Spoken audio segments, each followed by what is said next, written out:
Donald Trump's returned to Washington, and he is coming in as loud as Air Force One. President Trump went to Washington yesterday on his own private jet, at least for now. He returned to the White House before further announcing his plans and more picks for his future administration. He spoke to the House Republican Conference, whose leaders support him. Left unspoken was the message to John Thune, the new Senate Majority Leader, who would be wise to support President Trump's nominees. For his part, Thune says he's all in for the Trump agenda. Here's part of what he said. We will make sure that the president and his team have the tools and the support that they need to enforce border security laws and to remove the violent criminals who are wreaking havoc in every one of our states. We will work to make America prosperous again by streamlining the bureaucratic machine and overturning costly Biden-Harris regulations. And we will work to restore American energy dominance. Not just our energy security, but energy dominance, which will lower costs and bolster our national security. I'm excited to get to work with this team right away. And I want to thank my colleagues who placed their faith in me to serve as leader, and to those who were supporting another candidate. I promise to be a leader who serves the entire Republican conference. We'll have an ambitious agenda, and we'll take each and every Republican working together to be successful.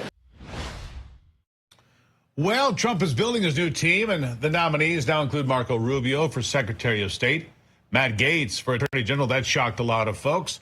Tulsi Gabbard for Director of National Intelligence, Pete Hegseth for Secretary of Defense, also a surprising choice to many, and Tom Homan, no surprise at all, as the new border czar. The nominees speak to President Trump's intention to lead. The nominees also speak to President Trump's intention to lead America in a new direction and with people that are loyal to him and his America First agenda. Along with his selection of Elon Musk and Vivek Ramaswamy to lead a new Department of Government Efficiency, DOGE, if you will, the nominees speak to President Trump's intention to deliver on his promise to make America great again. The promise is real. The promise informs President Trump's actions, surprising no one except the members of official Washington, the bureaucrats, the critics, the commentators, the anonymous sources, and the enablers and beneficiaries of government excess. To these individuals, the promise is a threat. To us, most of us, the promise is a reward, a victory for transparency and truth. Start with the nomination of Gaetz for AG. The announcement is nothing short of a declaration of war against the establishment, and it's getting mixed reviews. It's an establishment of war against lawfare. Gaetz himself said President Trump was a leader. Take a listen to Gaetz' speech at the Republican National Convention in Milwaukee, where he not only distinguished himself from his colleagues in the House, but aligns himself with a man who will soon return to the White House. Gaetz says President Trump will not defund the police. He also says President Trump will not allow anyone to defraud or disenfranchise the American people. And to that end, Gaetz says he would fight for election integrity, which means voter ID. Here he is. I am proud to stand before you, the only Republican in Congress who takes no lobbyist money, no PAC money. It's not good for me. I work for you, not them. President Trump, he'll never defund our police, but he will defund foreign aid to countries that hate us. And President Trump understands that if it isn't racist to check ID for a hunting license or welfare benefits or a fishing license, then it is okay to demand an ID to vote everywhere in this country in every election that's held. Gaetz' nomination, however, comes with the backdrop that an ethics investigation will be released by the end of this week tomorrow. Insiders say it is not pleasant, it is not pretty. Where this nomination goes from there, we will have to wait and see. Justice also informs President Trump's nomination of Tulsi Gabbard as Director of National Intelligence. In Gabbard, President Trump has a warrior who loves peace and a citizen who hates tyranny. In Gabbard, Americans have a nominee who will not trade our liberty for the illusion of security.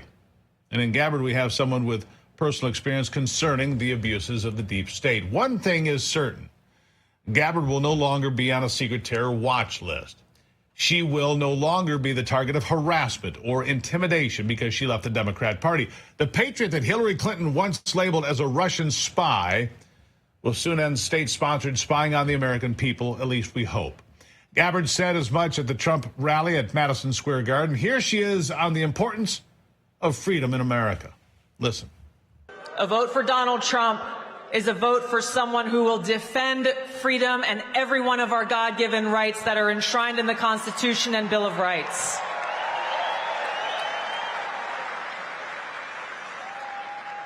So the choice is ours. History will look back on us at this moment for the choice that we make. Did we choose war or peace? Did we choose poverty or prosperity? Did we choose censorship or freedom? Now, positivity abounds even between President Trump and Joe Biden. It was actually a good thing to see. Listen to President Trump's comments about a smooth White House transition. Look at how deferential Joe Biden looks and sounds well, and the big grin on his face.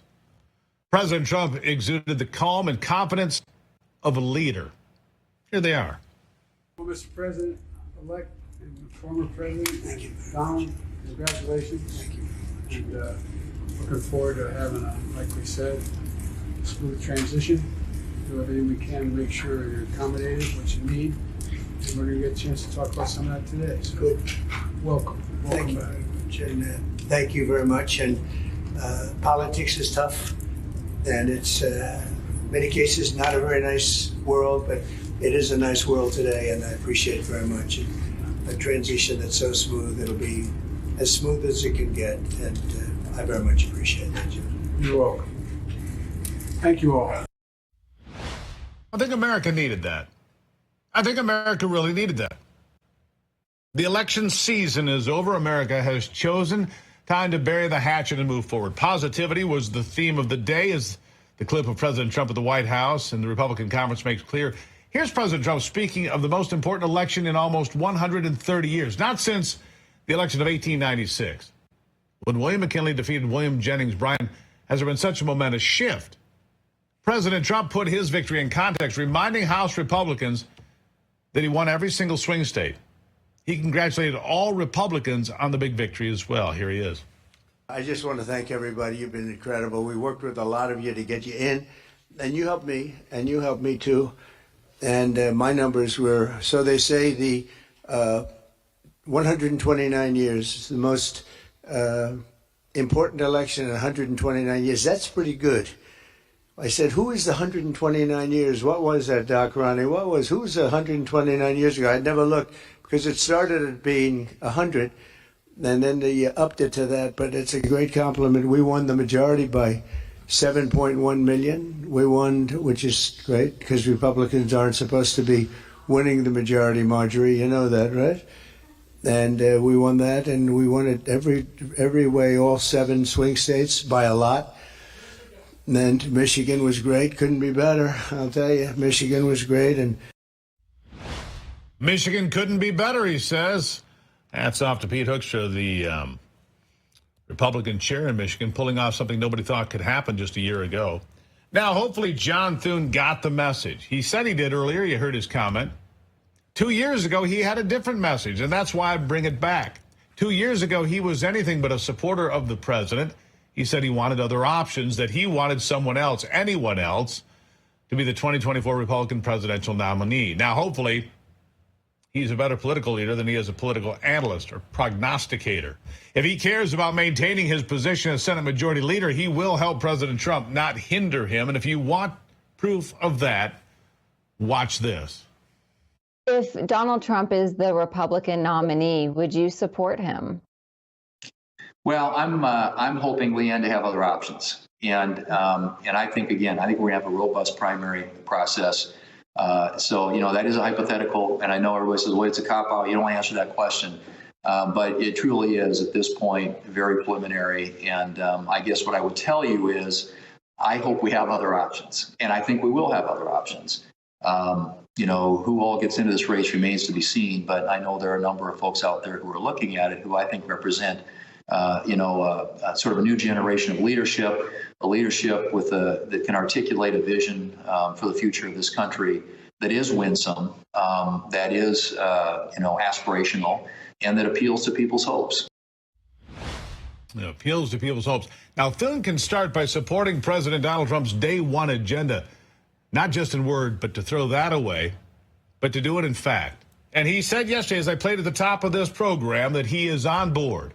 He also said he will move Donald Trump's noms through fast. Nominees is what he meant. He used the term noms, of course.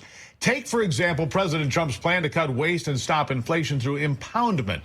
President Trump says he will do everything he can to challenge the Impoundment Control Act in court, if necessary, and get Congress to overturn it. He intends to deliver savings to the American people. That's why Elon Musk is here. That's why Vivek Ramaswamy is here. Efficiency is his rule. Accountability, his directive. Savings, his guarantee. With Elon Musk and Vivek Ramaswamy, he will help him win.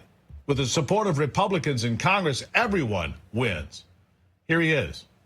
When I return to the White House, I will do everything I can to challenge the Impoundment Control Act in court and, if necessary, get Congress to overturn it. We will overturn it. I will then use the president's long-recognized impoundment power to squeeze the bloated federal bureaucracy for massive savings. This will be in the form of tax reductions for you. This will help quickly to stop inflation and slash the deficit. To prepare for this eventuality, on day one, I will order every federal agency to begin identifying large chunks of their budgets that can be saved through efficiencies and waste reduction using impoundment. Yeah. Now, President Trump has began putting together the pieces of what he hopes is a winning team. He's turned a political comeback into a civic comeback. He has returned to Washington, not to preside, but to lead. He has surprised and impressed, proving that he will not only sacrifice the Democrats and the deep state, he will sacrifice them, but he will not sacrifice his principles or break his promises. And his promise here is to make America great again.